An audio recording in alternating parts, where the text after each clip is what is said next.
रामानुज मिश्रा जी, देखिए मैं आपसे अब ये अंत में जरूर आपसे थोड़ा समझना चाहूंगा, क्योंकि पहले मैंने इसीलिए सबको ये मौका दिया क्योंकि आप और मैं इसमें चाह रहा था कि कुछ ऐड करें।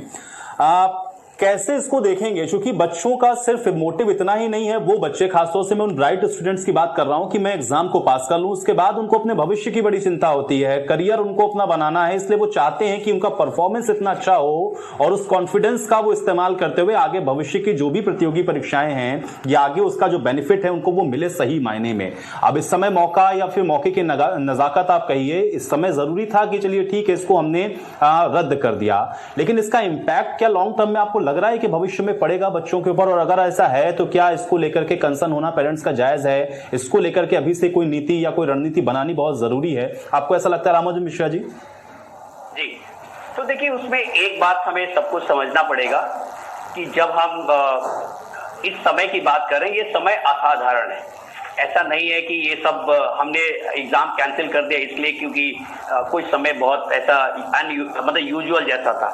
तो ये कठिन समय है, तो कठिन निर्णय लेने पड़ रहे हैं। मेरा बस बच्चों के साथ यही रहा, क्योंकि हम भी प्रतियोगी परीक्षाओं में ही बच्चों को तैयार करते रहते हैं। तो हमारे सारे व्याख्यानों में हर जगह पे हमारी यही बात होती है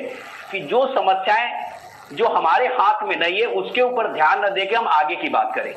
तो 12th की एग्जाम के बेसिस पे अगर मेरे को कुछ ऐसा लगता है कि मेरे टैलेंट का वो जो मार्किंग है वो नहीं दिख पाया, तो हमें भी ध्यान रखना पड़ेगा कि गवर्नमेंट के एक दो बड़े अच्छे इनिशिएटिव हैं। अगर गवर्नमेंट उसके ऊपर अगर आ जाती है तो मुझे लगता है कि 12th के मार्क्स का जो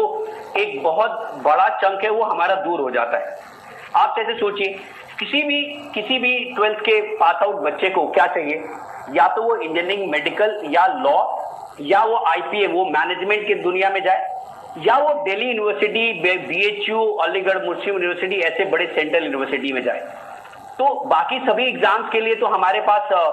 कॉम्पिटिटिव एग्जामिनेशन है, लॉ के लिए हमारे पास क्लैट है, आईपीए में मैनेजमेंट के लिए। लेकिन गवर्नमेंट ने जो सीयू सीईटी का कॉन्सेप्ट लेके आए, central university combined entrance test, आप सोचिए अगर 41 सेंट्रल यूनिवर्सिटीज का टेस्ट अगर होता है और उन टेस्ट में अगर हम बच्चों को मौका देते हैं और पूरे भारतवर्ष के बच्चों को 41 सेंट्रल यूनिवर्सिटीज में एग्जाम देके एडमिशन लेने का मौका मिलता है, तो शायद मार्क्स की चिंता जो बच्चा कर रहा है उसको थोड़ा सा वहां पे राहत मिलती है। वो बोलेगा कि अगर मेरे अंदर काबिलियत है तो मैं वहां पे जाके परफॉर्म करूंगा, क्योंकि समय के साथ हमें चलना ही पड़ेगा। और मैं सभी बच्चों को ये बात कहता हूं,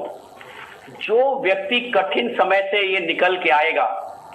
वो भविष्य में जब इस बात की एग्जाम्पल की तरफ रख रहा होगा तो उसको दुनिया जानेगी, और दुनिया हमेशा उसको आगे लेके गई है। वो चाहे 2008 का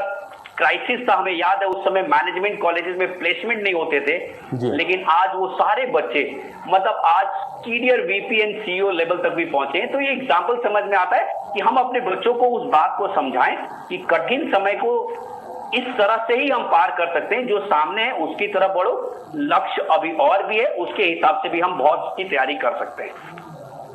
रामानुज मिश्रा जी, बहुत जरूरी था और इसीलिए मुझे लग रहा है कि आपने जो बात अभी यहाँ से बैठ के कही है, वो बच्चे जो बहुत कंसर्न हो रहे थे, क्योंकि लगातार हम लोगों के साथ उनका जब संपर्क हो रहा है, इस बात को बार बार उठा रहे थे, मुझे लगता है आदि शंका का समाधान तो आपने अभी यहीं पर बैठ के उनकी कर दिया है। उनको